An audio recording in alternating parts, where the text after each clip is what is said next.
Gozoso de estar aquí esta mañana con vosotros. Hacía ya más de un año, porque el verano pasado sí estuve aquí, pero fue un día así entre semana deprisa y corriendo, así que ya hacía tiempo que no nos veíamos y con mucha ilusión de estar con vosotros en esta mañana. Antes de que se me olvide, traigo los saludos de los hermanos y hermanas, lógicamente, de la iglesia en Trafalgar, así que como alguna vez luego se me olvida, lo digo lo primero por si acaso.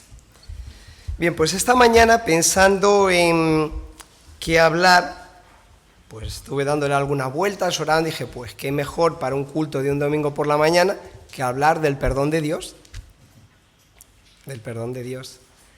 Y lo vamos a hacer con un salmo que creo que conocemos todos muy bien, es el Salmo 32, que no es muy largo, así que lo vamos a leer y no vamos a detallar de forma exhaustiva, pero bueno, vamos a aprovechar el tiempo. Salmo 32, lo vamos buscando para ahora a continuación leerlo. Es un salmo de David y dice lo siguiente: bienaventurado aquel cuya transgresión ha sido perdonada y cubierto su pecado. Bienaventurado el hombre a quien Jehová no culpa de iniquidad y en cuyo espíritu no hay engaño. Mientras callé, se envejecieron mis huesos en mi gemir todo el día, porque de día y de noche se agravó sobre mí tu mano. Se volvió mi verdor en sequedades de verano. Mi pecado te declaré y no encubrí mi iniquidad.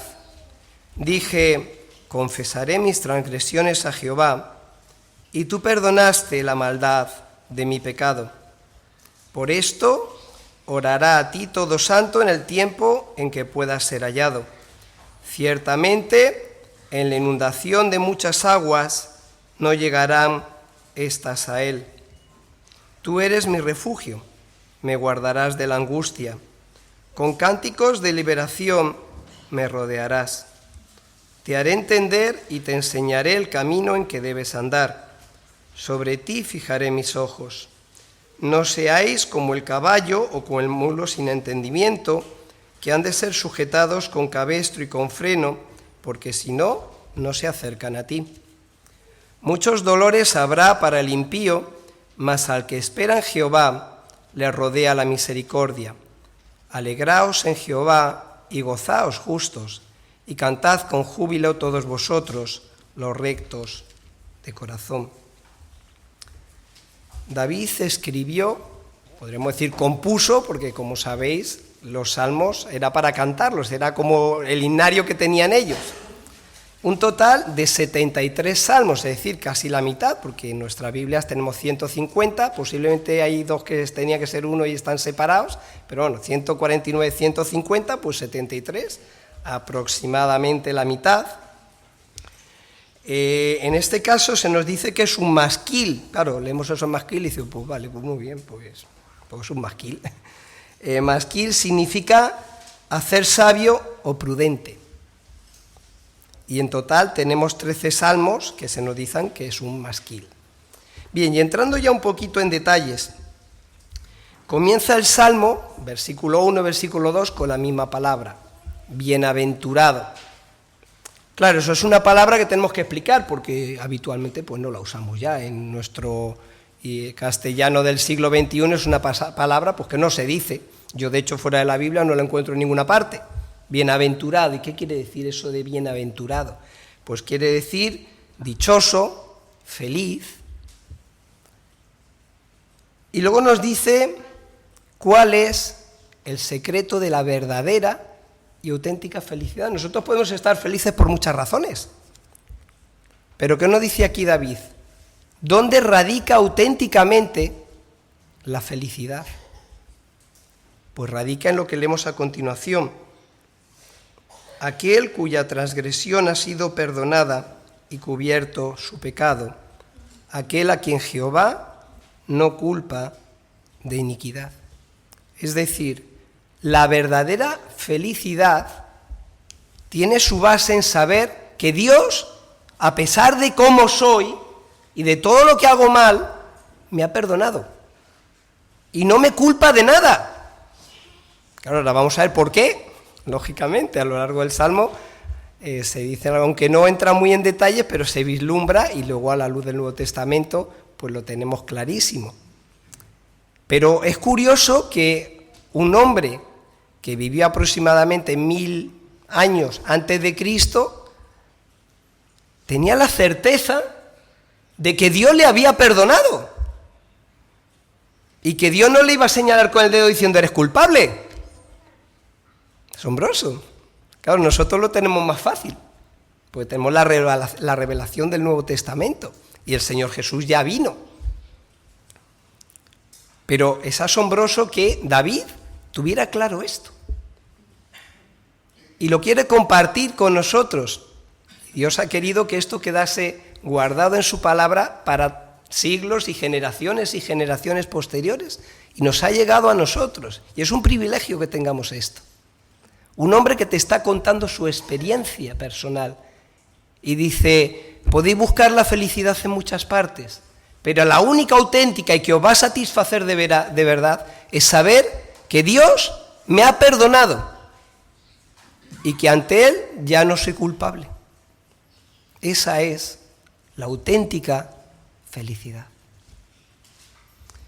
Y utiliza dos figuras muy interesantes que vamos a mencionar brevemente, relacionadas con esas dos palabras, perdonado y cubierto. Aparentemente, cubierto sí guarda más relación, pero la otra aparentemente no. Perdonado tiene que ver con el hecho de levantar o remover. Levantar o remover. Y cubierto, eso es más evidente, tiene que ver con ocultar de la vista, algo que está cubierto, yo ahí no veo lo que hay debajo de esa tapadera que hay ahí, ¿verdad? Bueno, sí sé lo que hay porque lo habéis pasado hace un ratito, pero si no, yo no veo nada, no sé lo que hay, está cubierto, está ocultado de mi vista.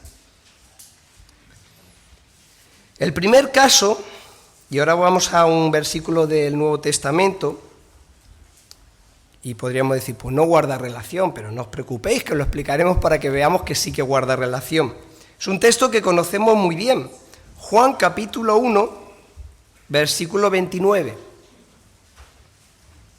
Juan capítulo 1, versículo 29. Leemos allí que el siguiente día vio Juan a Jesús que venía a él y dijo, casi podemos imaginarnos, señalándole, he aquí el Cordero de Dios que quita el pecado del mundo. ¿Y por qué guarda relación con lo que acabamos de leer? Porque aquí realmente el verbo es levantar. ¿Qué quiere decir con que quita el pecado del mundo? Que levanta o coge tu pecado y se lo pone sobre sus hombros. Es decir, quita el pecado del mundo porque lo lleva a Él. Lo lleva a Él. El pecado de cada uno de nosotros es una carga muy grande. Son muchos pecados a lo largo de la historia de toda la humanidad. Y aquí en este salmo, cuando dice que su transgresión ha sido perdonada, es eso, que ha sido levantada. Ya no la tengo sobre mis hombros, ya no me pesa, porque la lleva otro. Y cubierto, esto posiblemente no sonará más, sabéis que el arca, que estaba en el lugar santísimo, tenía una protección, suena muy feo decir una tapadera, pero bueno, para que lo entendamos, una cubierta. Y eso se le llamaba el propiciatorio. Lo ha mencionado de pasada a Pablo hace un rato, el día del Yom Kippur, el día de la expiación. Una vez al año, y nos lo dice el autor de la epístola a los Hebreos, el sumo sacerdote solo una vez al año podía entrar a ese lugar. ¿Pero cómo entraba? Con la sangre de un sacrificio, de una víctima inocente. ¿Y qué hacía? Salpicaba el propiciatorio. ¿Y qué había guardado, entre otras cosas, en el arca? Las tablas de la ley. De forma que Dios veía la ley que nos señalaba a cada uno de nosotros y nos declaraba culpables, pero que había justo encima de la ley la sangre de una víctima inocente. Ocultar de la vista, no porque Dios no lo sepa, que sabe perfectamente todo lo que hacemos mal, sino porque ve nuestros pecados a la vez, al trasluz, digamos, de el sacrificio de una víctima inocente. Ahora vamos llegando a qué víctima inocente fue, por supuesto, en aquellos momentos era el sacrificio de un animalito. Y es posible que David no llegara a entender plenamente cómo Dios me puede perdonar a mí con lo que hago, con todas las cosas que hago mal. Pero tengo claro, sí, haría sus sacrificios siguiendo lo establecido en el Levítico, pero tenía claro que Dios le perdonaba.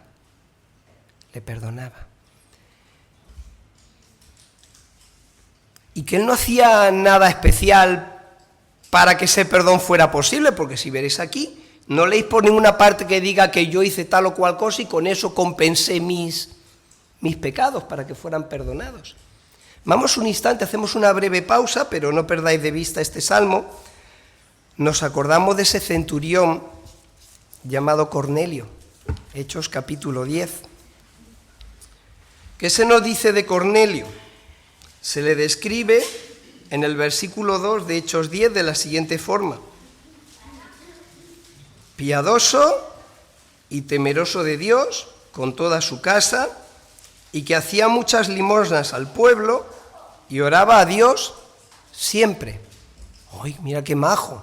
Y además era centurión, que ni siquiera era del pueblo de Israel. Y por otro versículo posterior vemos que esto ocurrió cuando estaba orando, que dice que un ángel de Dios entra donde él estaba, y lo importante que quiero que nos detengamos es en lo siguiente. Le dice: tus oraciones y tus limosnas han subido para memoria delante de Dios. Pero qué curioso, ahora no dice, así que como lo estás haciendo muy bien, pues ya está, estás perdonado. No le dice eso. ¿Qué le dice? Envía pues ahora hombres a Jope y haz venir a Simón, el que tiene por sobrenombre Pedro. Este posa en casa de cierto Simón curtidor, que tiene su casa junto al mar. Él te dirá, la frase que viene al final es importante, lo que es necesario que hagas. Pero no daba limosna, no oraba, no era un hombre honesto, no era un hombre piadoso. Sí, pero es que lo que realmente necesitaba no era eso. Y sabemos la historia. Cuando llega ahí Pedro, antes Dios le tuvo que enseñar también algunas cosas a Pedro para que se metiera en casa de un gentil. Y cuando empieza a predicar sobre Jesús, ¿qué se nos dice? Que el Espíritu Santo cayó sobre todos ellos. ¿Por qué? Ya tenían el corazón preparado, pero no conocían lo que era realmente necesario para su perdón. Y en cuanto lo escuchan, lo creen.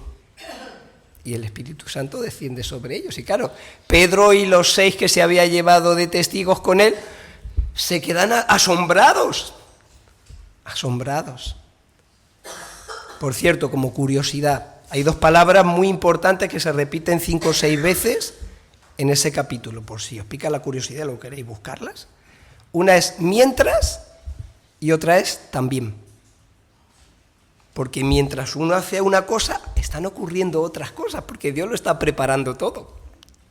Y también porque el Evangelio no era solo para los judíos. Volvemos al Salmo 32.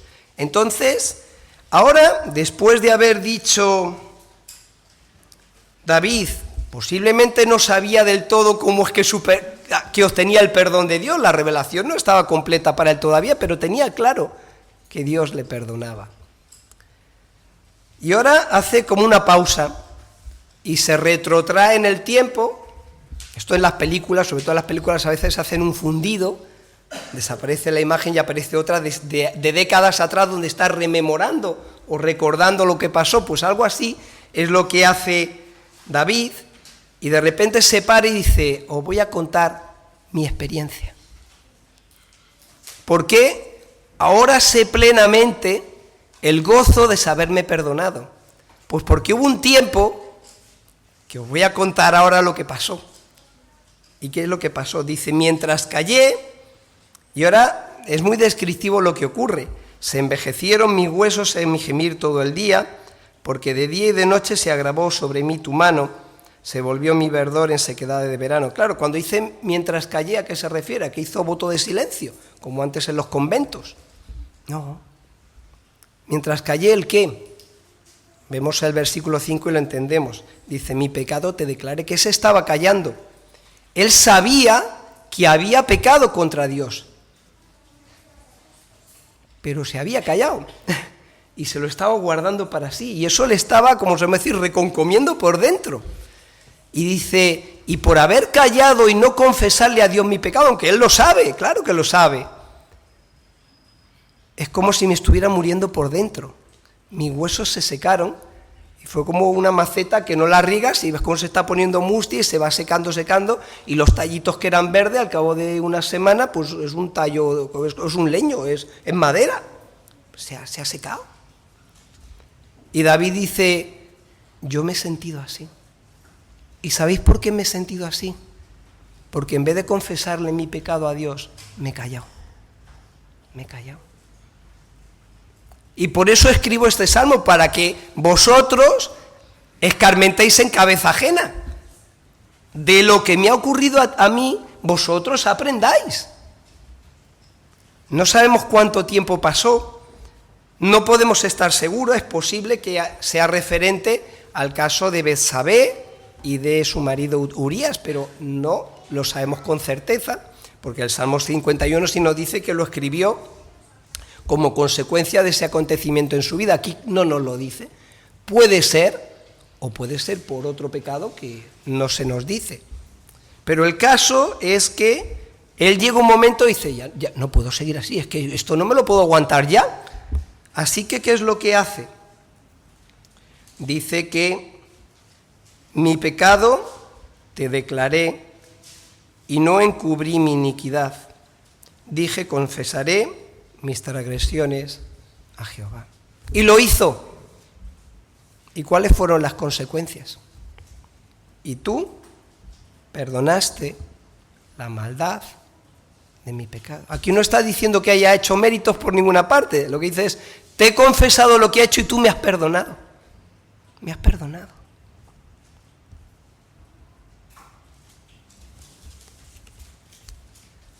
Si fuera el caso de lo que tenemos narrado en 2 de Samuel, de el adulterio con Betsabé, y luego cuando se entera de que ella está embarazada, pues el intento de hacer un arreglo para que esto quede tapado, y como no funciona, pues qué triste.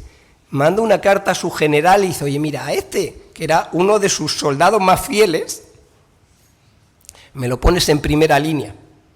Y si podéis, le dejáis un poquillo solillo, a ver si se lo cargan. Esto lo hizo David, ¿eh? Yo cuando leo estas cosas, siempre pienso que Dios nos guarde, porque por muy creyentes que seamos, ¿hasta dónde podemos caer si nos alejamos de Dios? Es tremendo. Y cometió 2 pecados que con la ley de Dios en la mano, la sentencia era muerte. No 1, sino 2. 2. Y todos conocéis ese relato en 1 Samuel 12, que llega Natán, le cuenta una historia de un señor que tiene una ovejita y otro que tenía muchas, ¿verdad? Lo conocemos, ¿no? Y en vez de matar a un corderito de su rebaño, coge la única ovejita. Y David se pone y le hierve la sangre, porque eso es una injusticia. Y es tremendo, yo me intento imaginar la escena. Y Natán le señala y dice, tú eres ese hombre. Y le cuenta lo que ha hecho. ¿Cómo describió Dios a Samuel, ese que había elegido como nuevo rey de Israel? Un hombre conforme al corazón de Dios. Claro, leemos esto y dice, pues si esto era lo mejor que tienes, apañado, vamos. Un hombre conforme al corazón de Dios, pero mira lo que ha hecho. Sí, pero ¿por qué es un hombre conforme al corazón de Dios? Nos vamos a 2 de Samuel, capítulo 12, versículo 13.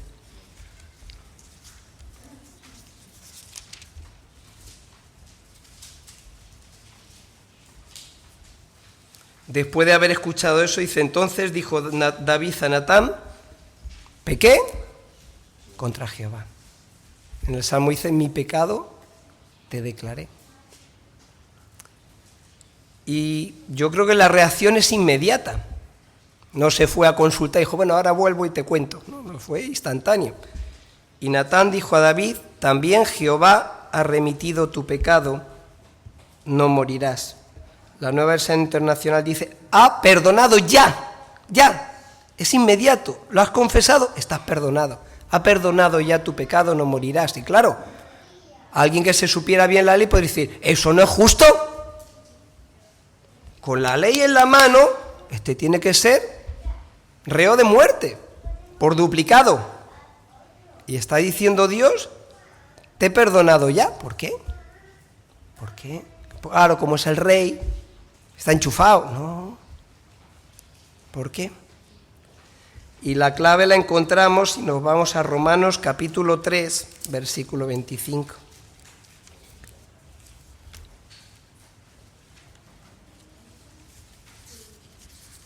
Porque hay una frase allí muy importante. Romanos 3, 25 dice, Cristo Jesús, a quien Dios puso como propiciación por medio de la fe en su sangre, para manifestar su justicia. Fijaros en la frase que viene ahora.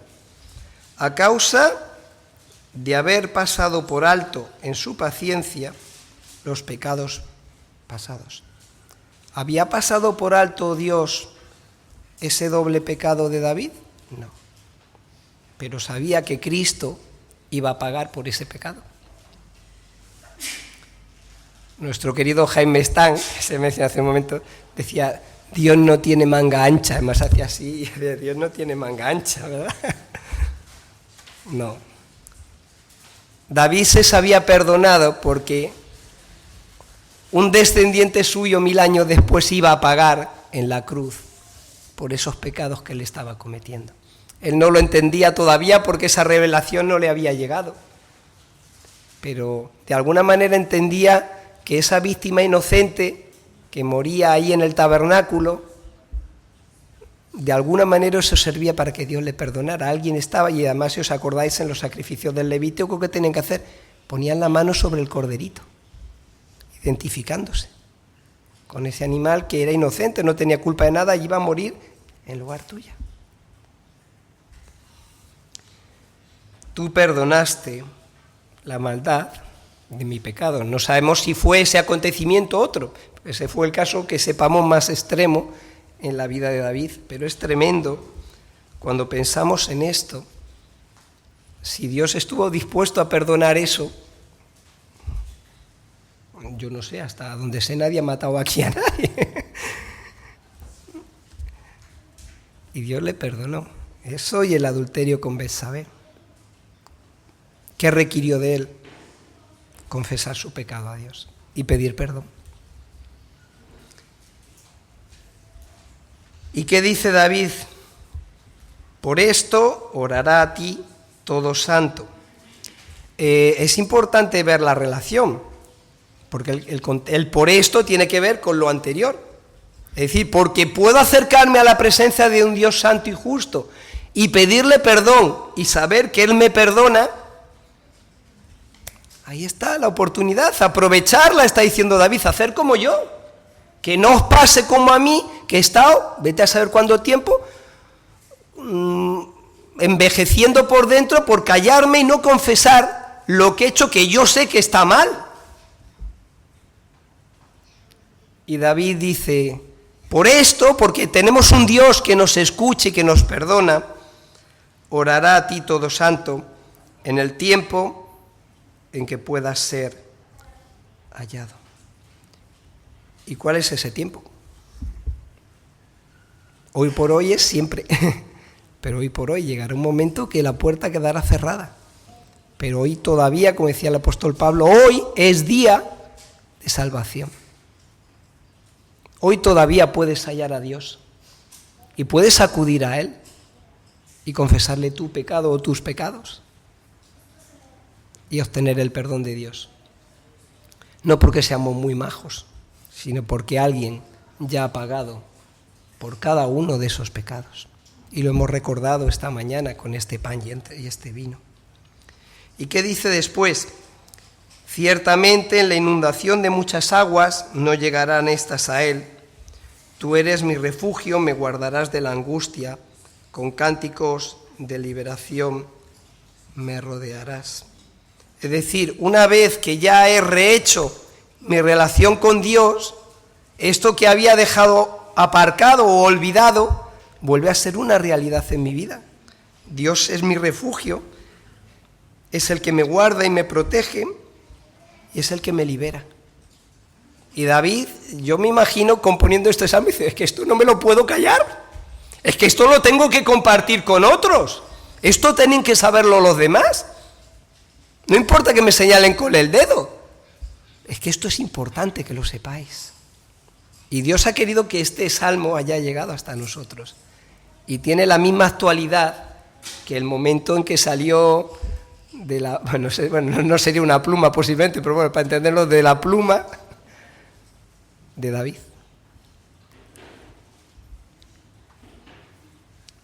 Versículos 8 y 9, aquí hay un cambio, hay alguna versión que dice, el Señor dice, ahora es Dios el que habla a través de David. ¿Y qué es lo que dice? Te haré entender y te enseñaré el camino en que debes andar. Sobre ti fijaré mis ojos. Es una promesa, luego más adelante veremos un poquito más de esto, de la guía y la dirección divina. Y de un Dios que fija sus ojos en mí. Esto es asombroso. Dios se fija en mí, pero si a mí no me conoce casi nadie. Y luego hay una advertencia, esto lo dejamos aparcado para luego un poquito más adelante. ¿Por qué esa advertencia? Está hablando de un Dios que quiere guiarnos, que quiere enseñarnos, que nos quiere mostrar el camino por el cual debemos andar, según sus propósitos y según su voluntad, pero que puede ocurrir y a veces nos pasa, porque nos salimos del camino. Y David dice, yo me salí del camino. Al no confesar mis pecados me estaba saliendo del camino. Y pone dos ejemplos muy curiosos. Podríamos decir que es el de un caballo desbocado y el de un mulo testarudo. Es decir, un caballo que, por lo que sea, se pone nervioso o se asusta y echa a correr y no lo puede sujetar. Y un mulo que esté testarudo, por más que tú quieres que vaya por aquí, el mulo tira para allá y que no hay manera. Y David dice, ¿veis ese ejemplo? No seáis así, dejaros guiar por un Dios que os quiere mostrar el camino. Dios os quiere enseñar el camino en el cual debéis andar. No seáis como estos casos del caballo que se desboca y del mulo que es duro de mollera. Duro de mollera. Y luego termina con un contraste. Hay muchos en el libro de Proverbios hay lo que se llaman los proverbios antitéticos, es decir, opuestos, ¿no? Y aquí pues vemos el contraste entre el impío y el que espera en Dios. Y dice, muchos dolores habrá para el impío. Sí, es cierto que tenemos otro salmo de aquel autor del salmo que dice, oye, es que miro a esto que hace lo que le dé la gana y les va bien y no les pasa nada y no tienen tribulaciones y yo fíjate lo mal que lo estoy pasando, intentando seguir a Dios. Recordáis luego la clave, hasta que entrando en el santuario comprendí el fin de ellos. Aquí David no hila tan fino, pero dice, muchos dolores habrá para el impío, mas al que espera en Jehová le rodea la misericordia de Dios. Es una frase preciosa, le rodea, está alrededor, resguardándote, cuidándote. Y claro, ¿cuál es la conclusión? Que tenemos motivos para cantar, para gozarnos y para alabar a Dios. ¿Cómo empezaba el salmo? Dichoso aquel que se sabe perdonado por Dios. Y aquí que dice, alegraos en Jehová y gozaos justos y cantad con júbilo todos vosotros los rectos de corazón. Y ahora vamos con algunas cositas prácticas, ya sabéis que me gusta dejarlas para el final, lo que yo suelo llamar lecciones para mi vida, es decir, vale, ¿y esto que ocurrió y que alguien escribió hace 3000 años, qué me dice a mí ahora? Ya hemos mencionado algunas, pero vamos a concretar un poco. La bendición de ser perdonados por Dios y poder confesar nuestros pecados a Él. Leemos en Primera de Juan, conocemos perfectamente este texto, Primera de Juan, capítulo 1, versículos 8 y 9.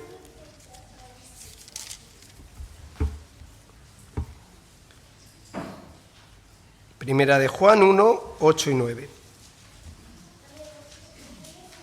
Si decimos que no tenemos pecado, nos engañamos a nosotros mismos y la verdad no está en nosotros. Es muy categórico aquí, Juan. Está diciendo, sí, tú puedes decirlo, pero te estás engañando a ti mismo. A Dios no le estás engañando, te estás engañando a ti mismo solamente. ¿Y qué dice después? Si confesamos nuestros pecados, Él es fiel y justo para perdonar nuestros pecados y limpiarnos de toda maldad. ¿Pero por qué?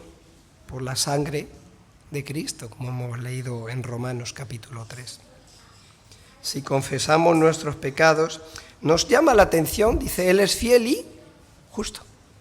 Lógico es que diría, es fiel y misericordioso, es fiel y compasivo, no, es fiel y justo. ¿Justo por qué? Porque hay alguien que ha pagado el precio para que tus pecados sean perdonados. Por eso es justo. Dios no tiene manga ancha, como decía Jaime Stan. No es un abuelete de barba larga, bonachón, que dice, bueno, hombre, pobrecillo, es que si es que no lo puede ver, no lo puede remediar, si es que es así, pues vamos a perdonarle. No, Dios no es así. Desde hace varios años, un hermano de la iglesia de Trafalgar nos está dando una serie de historia de la iglesia, desde justo los tiempos apostólicos, y ya ha llegado a los tiempos de la Reforma. Y el domingo pasado empezó a hablar de Lutero, muy interesante. Voy a sintetizar mucho, que no quiero pasarme de la hora, pero Lutero era una persona con una conciencia de pecado muy sensible, muy sensible. Era habitual que se confesase en el cura, claro, estaba en la Iglesia Católica, fuera al confesionario, 2 o 3 veces al día. 2 o 3 veces al día. Pero lo tremendo es que salía de confesión y salía con la duda de, ¿y si habrá sido suficiente? Porque a lo mejor ha habido cosas que he hecho que no me he dado ni cuenta y he pecado y no lo he confesado, pues yo no soy consciente de ello. Y tenía un come ahí dentro tremendo. Estaba angustiadísimo, porque sabía que en cualquier momento, si Dios le llamaba a su presencia, él no iba al cielo, porque era pecador. Y estaba angustiadísimo. Y tuvo el privilegio y la oportunidad, que en aquella época era muy raro, de poder leer el libro de Romanos. Y se le abrieron los ojos. Claro, imaginaros para alguien con esa conciencia de pecado, de creer que nunca cualquier cosa que haga es suficiente y que siempre me quedo con la duda de si con esto vale o me ha faltado algo, me he quedado corto.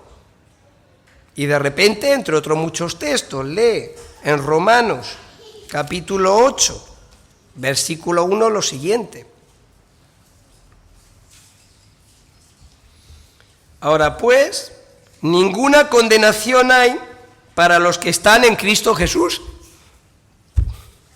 Y pienso, pues está clarísimo. ¿Qué hago yo preocupándome cuando Dios me ha dicho, tranquilo, que estás perdonado, que ya no hay condenación para ti porque has creído en Cristo? Ya está. Ya está. ¿Qué peso se quitó de encima? Es como esa frase preciosa del progreso del peregrino, ¿no? Que va con la mochila al hombro y cuando llega a la cruz, dice que la mochila cae de sus hombros, rueda por un precipicio y dice, y no la vi más, no la vi más. Dios me ha perdonado y me sigue perdonando día a día. Y David dice, pues gozaos en eso. ¿Qué mayor felicidad podéis encontrar que la seguridad del perdón de Dios? Y no solo el perdón, sino todo lo que eso conlleva, que hemos estado viendo de pasada. Que Dios me guía, que Dios me enseña, me muestra el camino, me rodea de su misericordia, me saca de las aguas, es mi refugio. ¡Qué bendición! ¡Qué bendición! Pero también es importante la necesidad de no intentar esconder a Dios nuestros pecados. Pero si Dios ya lo sabe. Yo cuando pienso en esto, pienso en Jonás. Y Dios le manda para que dice, a ver, ¿cuál es lo que está más lejos? Ah, mira, España, pues me voy para otra punta. Y se coge un barco para Tarsis, por aquí, por Andalucía, los tartesos. Y yo a veces me imagino a Dios mirando y dice, pero muchacho, ¿qué cosa se te ocurre? Pero no te das cuenta de la tontería que estás haciendo. ¿Qué te crees? ¿Que vas a escaparte de mí? ¿Qué paciencia tiene Dios con nosotros? ¿Qué paciencia tiene Dios conmigo? A veces me debe de me estar mirando, pero Antonio, otra vez lo mismo, pero tú no te das cuenta cómo eres. Pues sí. Y a pesar de todo, Dios sigue teniendo cuidado y misericordia de mí. Y se coge un barco pensando que se va a escapar de Dios. El Salmo 139, versículos del 7 a 10, que nos dice: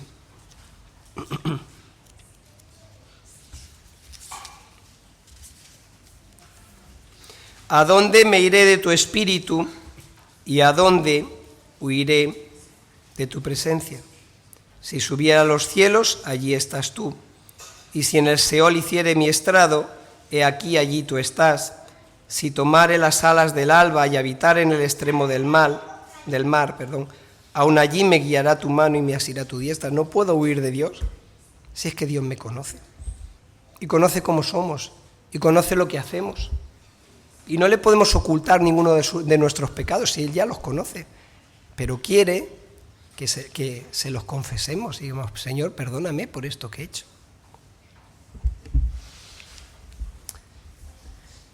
Leíamos en el Salmo 32, tú eres mi refugio. Y se repite una y otra vez a lo largo de los salmos. Yo tengo apuntadas un montón de citas, pero solo vamos a leer 4, si queréis luego las leo por si queréis apuntarlo o me las pedís, como queráis, ¿vale? Salmo 9:9.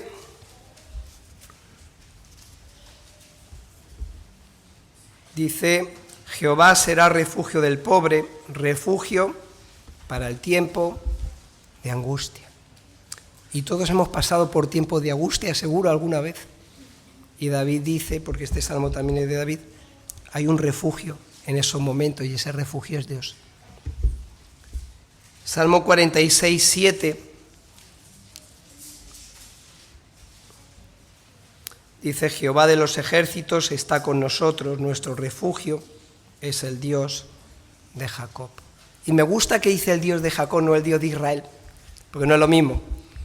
Jacob es ese hombre difícil de entender que tenemos en el Antiguo Testamento, suplantador, con todas esas triquiñuelas que hace con el suegro, esos apaños. Es ese hombre débil que intenta salirse con la suya y no lo consigue. Y Dios no le importa decir, soy el Dios de Jacob, de ese también. Igual que es el Dios de Antonio, de este también. Salmo 59:16.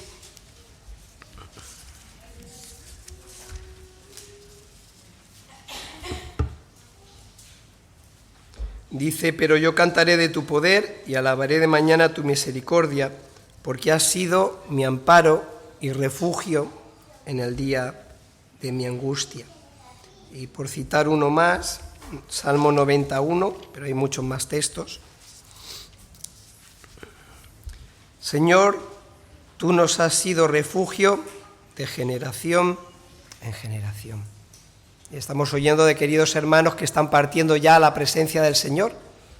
Y allí hay otros que les precedieron y si Dios no viene antes, pues nos irá tocando a las generaciones posteriores. Pero generación tras generación, Dios sigue siendo nuestro refugio. si queremos acogernos a Él, claro. Me salté a propósito, en este caso no ha sido un lapsus por los años, que los tengo, pero en este caso ha sido a propósito, el final del versículo 8. Te haré entender y te enseñaré el camino en que debes andar, sobre ti fijaré mis ojos. Es un Dios que nos guía y un Dios que nos ve.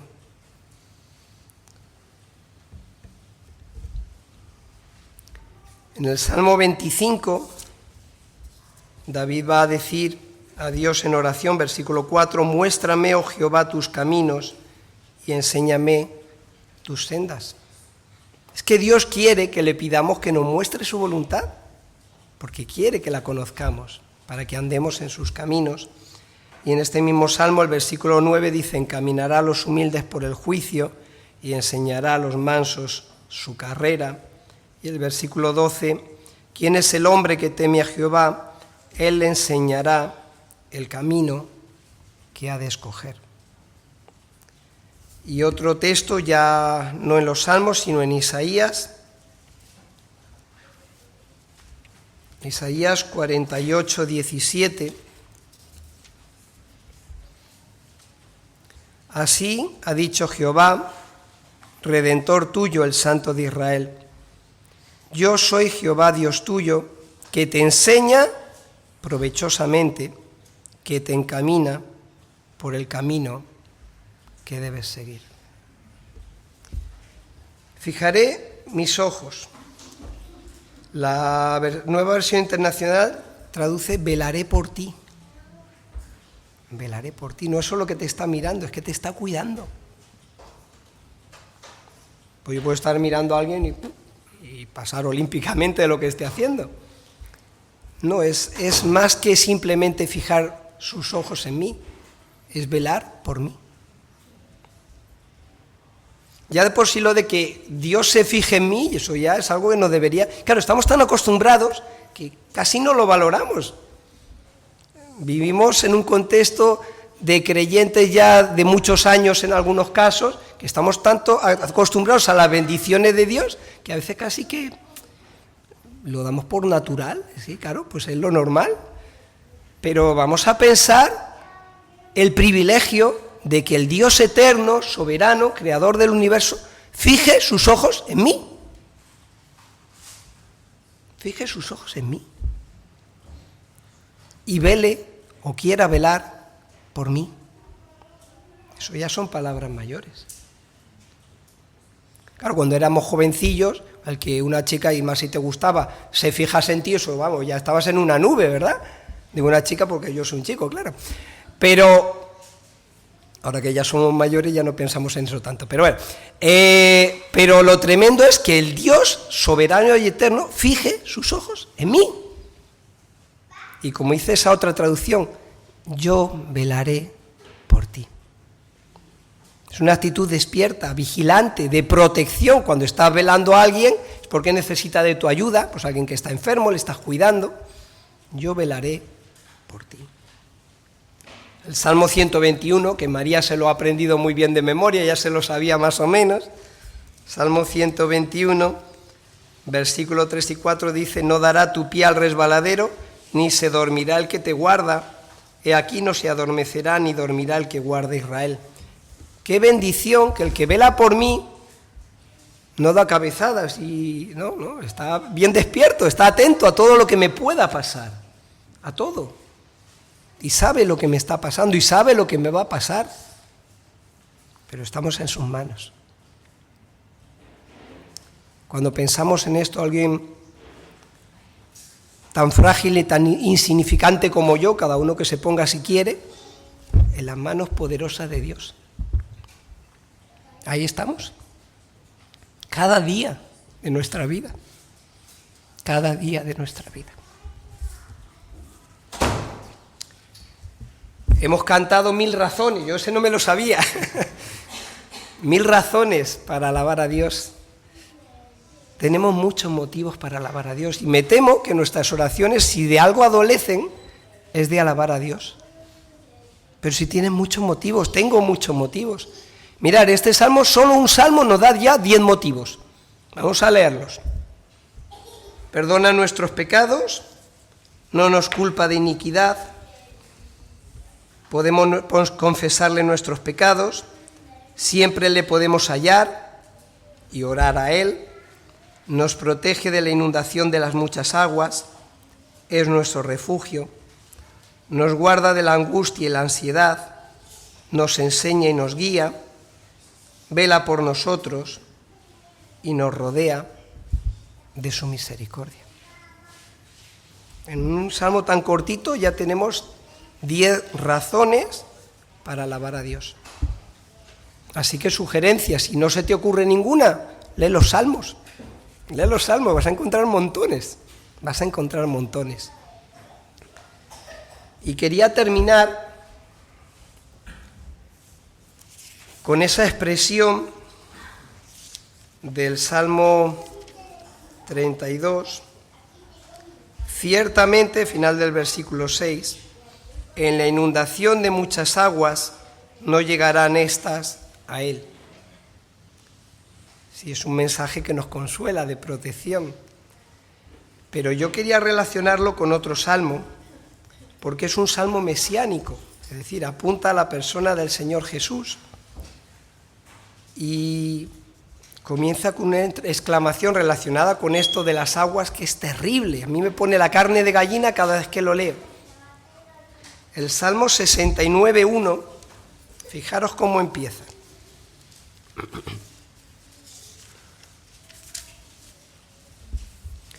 Sálvame, oh Dios. Y la descripción tremenda siguiente es tremenda, porque las aguas han entrado hasta el alma. ¿Alguna vez os habéis estado ahogando? ¿Habéis tenido la sensación de que os ahogáis? O en el agua porque no te entra aire. Es una sensación muy angustiosa. Pues aquí el ahogo es del alma, no del cuerpo. Y quería leer esto porque hemos estado hablando del perdón de Dios. Y sobre todo, pues, las personas que vienen del catolicismo romano y se han convertido, pues lo que suelen decirte es que luego, pues sus conocidos o amigos lo que le dicen, claro, es que vosotros los evangélicos lo tenéis chupado. Lo tenéis muy fácil, podéis pecar todo lo que queréis, como no tenéis que hacer nada, salvo confesar y decir, Señor, perdóname, y ya estás perdonado, así cualquiera. ¡Qué fácil! ¡Qué fácil! Pero yo quisiera que ahora nos parásemos en el precio de nuestro perdón. Y lo tenemos aquí, recordándolo cada domingo con estos símbolos. Es que para que yo fuera perdonado, para que David pudiera ser perdonado y decir, mi pecado te declaré y tú perdonaste mi iniquidad, Cristo, el Hijo de Dios, tuvo que morir en una cruz. Un querido hermano de Trafalgar, que ya está con el Señor desde hace años, solía decir que para nosotros la salvación ha sido gratis, pero a Dios le costó la vida de su Hijo. Que no se nos olvide. Porque sí, a veces como la salvación ha sido tan facilita, entre comillas, pero pensemos que cada uno de nuestros pecados, que seguimos pecando, costaron la sangre de Cristo. Y si te lo planteas así, ya no está tan chupado. Porque si piensas eso te va a llevar a intentar no pecar, a evitarlo en la medida de lo posible. Sí, caemos, seguimos cayendo todavía y seguiremos pecando hasta que estemos en la presencia de Dios. ¿Sabéis? El cielo está lleno de pecadores. Sí. El cielo está lleno de pecadores, pero de pecadores arrepentidos, como David. Pecadores arrepentidos y salvados por la gracia y la misericordia de Dios. Pero eso costó un precio y lo recordamos cada domingo. porque Dios, que sabe que tenemos una memoria olvidadiza, quiere que no se nos olvide, aunque solo sea una vez a la semana, ojalá que lo recordemos todos los días al levantarnos, sea lo primero que recordemos, pero por lo menos que una vez a la semana no se nos olvide que hemos sido salvados por la gracia y la misericordia de Dios. Porque como dice ese himno, uno hay que tomó mi lugar en la cruz, aunque indigno, yo fui de su amor. Sálvame porque las aguas han entrado hasta el alma. Es estremecedora esa frase. Lo que Jesús tuvo que sufrir para salvarme a mí. Y si lo vemos así, nuestra salvación cobra valor. Cobra valor. No es algo insignificante, es algo maravilloso. Y a veces los creyentes, y lo digo por mí, parecemos almas en pena. Y estamos mustios y tristones. Yo tengo cierta tendencia a la depresión, a desanimarme. Pero cuando recordamos estas cosas es que te sube el ánimo. Y David dice, ¿cuál es el mayor motivo para estar gozoso y feliz? Recordar cada día que Dios me ha perdonado. Pero recuerda también que para que Dios te perdonara, tuvo que entregar a su Hijo por mí. Por mí. Pues gracias a Dios que podemos suscribir lo que dice el Salmo 32. Somos bienaventurados, somos bienaventurados. Y terminaba el Salmo, alegraos en Jehová y gozaos justos y cantad con júbilo todos vosotros los rectos de corazón. Y esta mañana lo hemos hecho. Pero Dios quiere que lo hagamos cada día de nuestra vida, independientemente de las circunstancias. Ahí ya nos duele más, porque claro, cuando nos va muy bien todos estamos contentos y gozosos y damos muchas gracias a Dios. Pero cuando nos va mal o tenemos problemas o hay situaciones complicadas en nuestra vida, que las hay, porque Dios las permite, ahí nos cuesta más, ahí nos cuesta más. ¿Os habéis dado cuenta, y con esto termino ya, que ya es la hora, ¿os habéis dado cuenta la insistencia en las epístolas de Pablo, pero en general en todo el Nuevo Testamento, y sed agradecidos? Y algo que he ido comprobando con los años, y se ha convertido, podríamos decir que es hasta una terapia psicológica, pero funciona de verdad. Cuando estés preocupado, cuando estés desanimado y tristón, ponte a darle gracias a Dios. Y cuando empieces a darte cuenta de todos los motivos que tienes para dar gracias a Dios, anda, la tristeza se me ha ido. Porque es que tenemos muchísimos motivos para alabar y para dar gracias a Dios cada día de nuestra vida. Cada día de nuestra vida. Y gloria a Dios en esta mañana, que un domingo más, juntos de distintos lugares, algunos hacía tiempo que no nos veíamos, podemos estar juntos, alabando a Dios y recordando el precio tremendo de nuestro perdón y de nuestra salvación. Pues que el Señor nos bendiga en esta mañana y en el día a día, y como decía mi tío, firme y adelante. Estamos en el camino.